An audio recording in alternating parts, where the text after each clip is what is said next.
OK, let's start with the story that is dominating the back pages. It seems to be dominating the back pages probably every other week, and that's Manchester United's 3-1 defeat to Brentford. Miguel, you were there. Beyond belief is the headline on the back of the Sunday Mirror.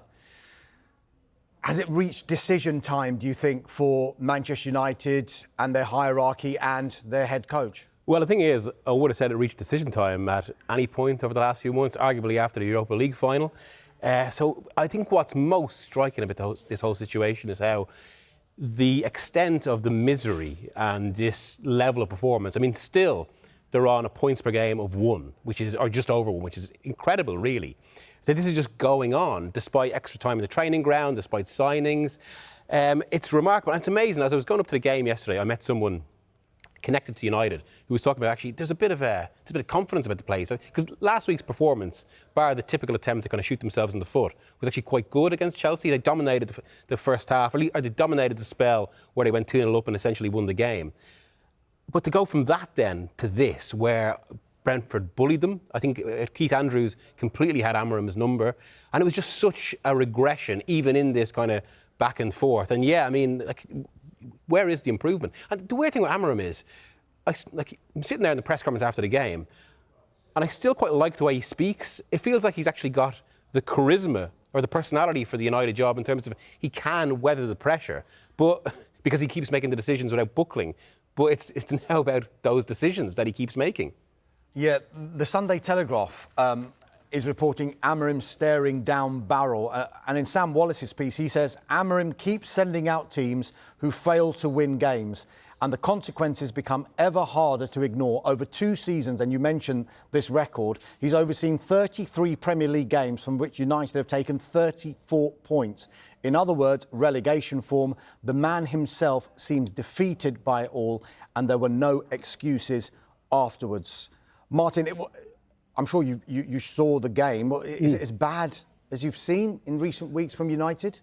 Following on from Miguel's point there, really, he'd make a brilliant spokesman for Manchester United. He's exactly the bloke you'd like to hear from to explain what's just happened. He just doesn't seem to know what's just happened, if you know what I mean, when it's happening.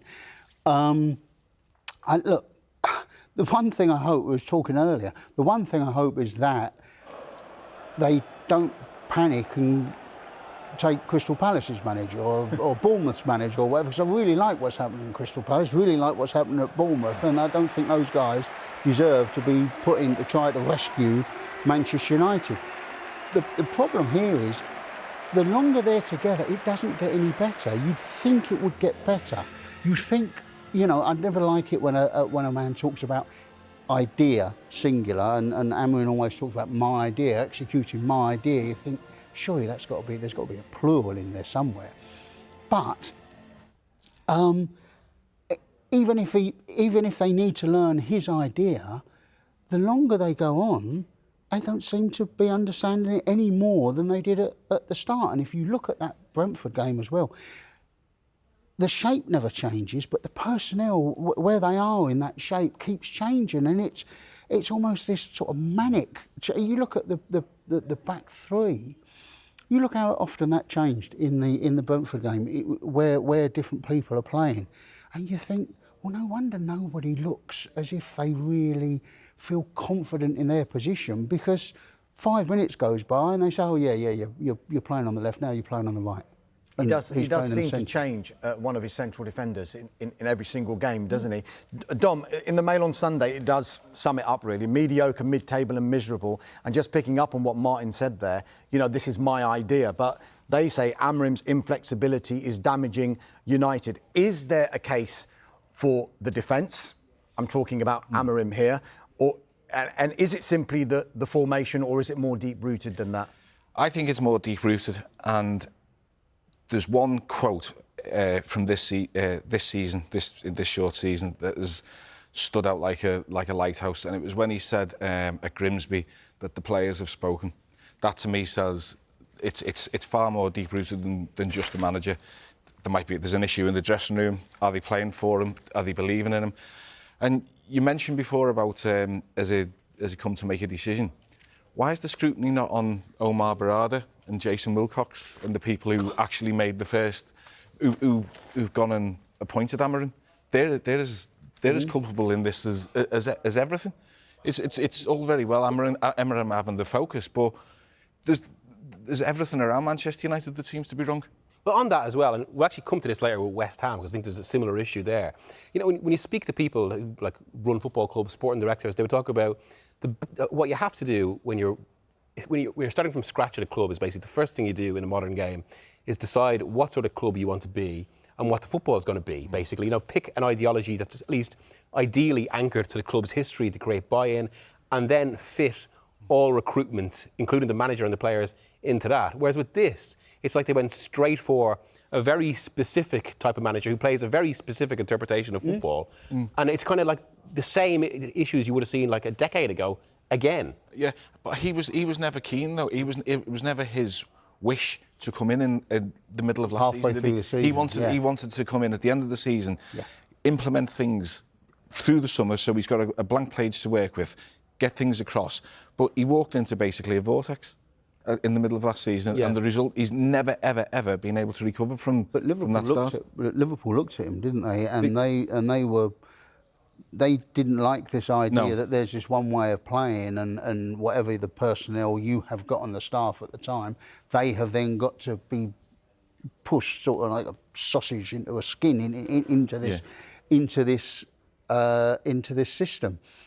I don't know. I've always I like the guys like Carlo Ancelotti who come into a club and right, what have we got, and then we'll play that way.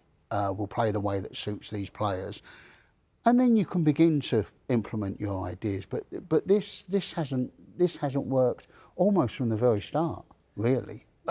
Miguel, we talk about it being a position where United could have made a decision any time in the past few months. In the Sunday Times, going back to that, it's almost saying, look, it's become irredeemable now for Ruben Amorim. After that Grimsby game, and it's all well and good if a team is winning and certain things aren't focused and picked up upon, but his body language was picked up upon there. Now, you were there yesterday, and again, we saw that. I don't want to watch while Bruno Fernandes takes this penalty. He's not helping himself with those actions, is he? No, and look, and these things, they should be small things that people like that become details, but they're all whether they're small or big is always basically dependent on results. Because I mean, you can basically say and do anything when you're winning, but when you're losing, everything gets amplified and it has like if United were winning games, not looking at penalties would become part of his personality, the charm, the charisma. But it's about then like that changes depending on what's happening on the pitch, and yet the look isn't good. People, it starts to create even more pressure around it all, and this is the thing. It's like United are just caught in this cycle. They can't get away with this noise and this atmosphere they can't get away from. But within that, I mean, for all the kind of, even the way I'm talking now, the kind of instinct with United is to talk about what the club is now. There are like very basic football problems here. I think that like even someone like me, not a coach or anything, that you can immediately identify. And one was yesterday, I couldn't help notice it. And like actually, Amorim after the game spoke about how we couldn't get control and we played the game Brentford wanted us to play. And he mentioned the words control 7 times. I counted them in the transcript. And like, what has control come from, basically? Central midfield. And a lot has been made in the summer about how he wanted a central midfielder. Instead, they went and spent close to or over 100 million on another 2 number 10s and a forward, which has left them with at least 6 players who can play in the number 10 position and very few midfielders. I know people go on about Kobbie Mainoo, although I don't think he's exactly that type of midfielder. But who definitely isn't that type of midfielder is Bruno Fernandes, who's just been because I noticed any time they were looking for neutralised their best player. Yeah, and Fernandes then in that position where they need control, he kept trying to play kind of like game-breaking balls, and immediately and even Andrews spoke about it after the game how again like the focus would be on the kind of the long balls, bombardment, but we used our midfield to neutralise them in midfield. Yeah. But if he's a coach, and this is what he's a coach, he's a great coach. That's what that's how it was sold. He's a great coach. Well, then coach Kobbie Mainoo. Yeah. If Kobbie Mainoo isn't doing what you need him to do, he's been there almost a year now. You've had a year to work with this kid, and he looks a good kid. He looks a good player.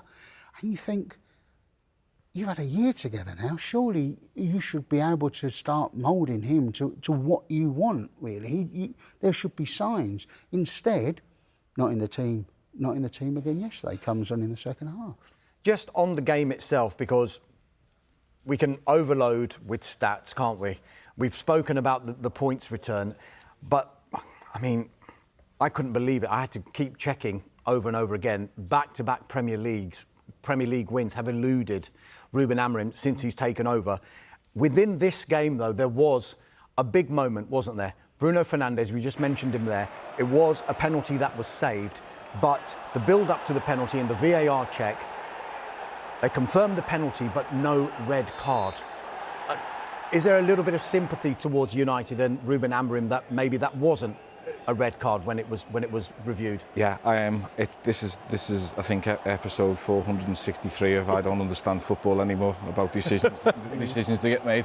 It's a clear red card to me. If he's the last man, he's pulled him back. He's not in control of the ball because he's not in control of himself. But it's situations like you would have backed Bruno Fernandes to score. It's the captain. That's what he does. That's what you need your captain in those moments to step up and score. Do you know what? I'm thinking back now to a moment with Liverpool when Roy Hodgson, when it was going wrong for him, and Steven Gerrard Steven Gerrard, usually so dependable from the penalty spot, misses at Blackburn, and you knew that the time was up. It just has this sort of inevitability around it all, really, in terms of when your captain misses a pressure penalty to make it 2-2. It's just a bad situation. Martin, lots of ifs and buts, and one thing you did refer to, that you just hope that they don't ruin Bournemouth's season and Palace's season. But if it isn't to be Ruben Amorim, and if he isn't the answer moving forward, then who? Well, those two guys for starters. You know, I mean, that's exactly where you would go, isn't it? That's exactly where you would go. But I just hope it doesn't happen, because I love the way the top five, I think it is at the moment. I love the way the top five looks. I think it's got Bournemouth in it, it's got Crystal Palace in it, it's got Sunderland in it, which is delightful. As someone who thought that the top six would be the big six this season, I really did. I looked at it and thought, right, this is what will happen. You know, if we could pause the season now, I'd be a very, very happy man. It's got to be something like that.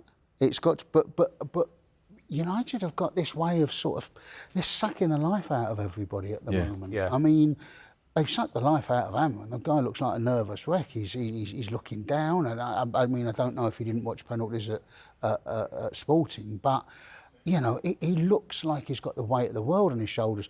You see players once they've left Manchester United, and you think, oh, he looks a player again. You know, you saw Anthony against Nottingham Forest in your week. You're thinking, oh, he actually looks he looks a player again now. Whereas at Manchester United, it was everything about it. He's depressing, basically. And on that, if they appointed Iraola, which I suppose a lot of people would say is up there at Glasner as one of the potential options. Absolutely. Well, I mean, are we not back around to the same problem where Iraola would require, I think he is more adaptable, obviously, but he would still require a certain amount of players to play his highly aggressive style. And then if that can't fit in straight away, then are we just into the same cycle again, where United need to spend another 100 million on players or more just to get specific players they need? Suddenly a manager has to adapt to that. And which again comes back to this same issue. You decide on what sort of club you want to be, rather than kind of continually responding. It's like they're always chasing themselves and chasing it, which exactly, you know, fits with your point about how they appointed him mid-season. Yeah. It's the worst run club in football. I mean, because every advantage that has happened in the rules of football, financial, everything, and the way the money is divided up, the way the Champions League money, the UEFA money, everything is going for Manchester United. Absolutely everything. It is beyond belief that they're not in Europe.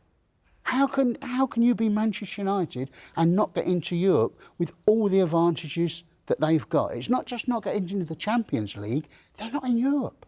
It's mind-blowing. It's like Bayern Munich not getting into Europe. It's mind-blowing.